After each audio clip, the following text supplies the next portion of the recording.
Welcome to your Farm and Home Show. My name is Joanna Coles, and this morning we're visiting with Annhall Norris. She's with the University of Kentucky Food Preservation Extension Specialist there. There are some steps that people need to consider before starting a food business. First, I want those people to ask themselves a couple of questions. And the first question is, what am I going to be making? Because there are some items that you can make in your home. There are some items that you can in your home. And then there are items that you have to have a commercial kitchen to use to make those products in order to sell. So if it's something shelf stable or low risk, like a bread, cookies, cakes, pies, spice mixes, those things can be done in your home, and that's home-based processing. If you're a farmer or a gardener and you have produce that you want to can or turn into salsa or tomato juice, you can do that in your home and sell at the farmer's market or from your farm. But pretty much everything else, something refrigerated or complete meals, those are going to require a commercial kitchen. And then there are additional steps to follow. And then find out what level of training and permitting that you need. Because even when you make things out of your home, some of those low risk items, there's still a form that you have to fill out. Right. So the very lowest risk program we have is home-based processing, and you don't have to take a workshop or any food handler training. You just fill out an application and mail payment to Frankfurt. The next step up is our canning program, and that's home-based microprocessing.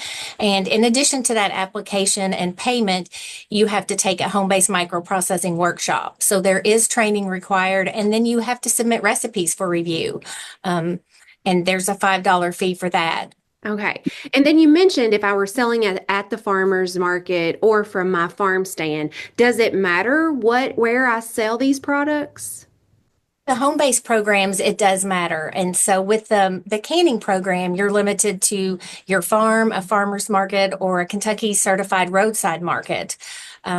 Those are the only three locations. Now, the lower risk program, home-based processing, you can sell at those locations, but you can also sell at fairs and festivals and community events. Neither of those programs allow foods to be sold in a grocery store or to a restaurant. If you want to branch out into those sales or make something refrigerated, a higher risk product, the local health department is the agency that you would need to contact in order to do that. Absolutely. And we have resources available at the University of Kentucky to kind of help walk people through some of those, what is low risk? What does fall into this category? Right. So I have a flow chart. It's called Kentucky food permit flow chart, and you find what you want to make. Say you want to make vanilla, because vanilla is so popular this year. It has its own little category on that flow chart, and it tells you exactly who to contact. There's a phone number and an email address. If you want to make cosmetics or pet treats, there's a category for that, and it tells you the agency with a phone number and an email. So all of our local extension offices have that. And we also have another one-page kind of cheat sheet just for home-based processing, where your products can be sold, and who you actually contact for that. With home-based processing, I know you mentioned with microprocessing, you have to send in a label and have it approved, but it is a good idea to label for home-based processing as well. Yes, and they have some special labeling requirements. They're much fewer requirements than a commercial product, and primarily the difference is that statement that this product is home produced and processed. And you want to make sure that you include your allergens on your product labels within that ingredient statement. So that applies whether it's home-based or commercially processed. But there's also some local business permitting, licensing, insurance. Those things also need to be considered before they start operation. And usually a trip to your county courthouse, they can help you with the business license and the taxes that would apply. They're a great resource also. And I did want to mention before we close that the University of Kentucky also has a list of rentable kitchens. So if you have a food product that you can't make in your home, we have a list of kitchens you can rent across the state. It's organized by county.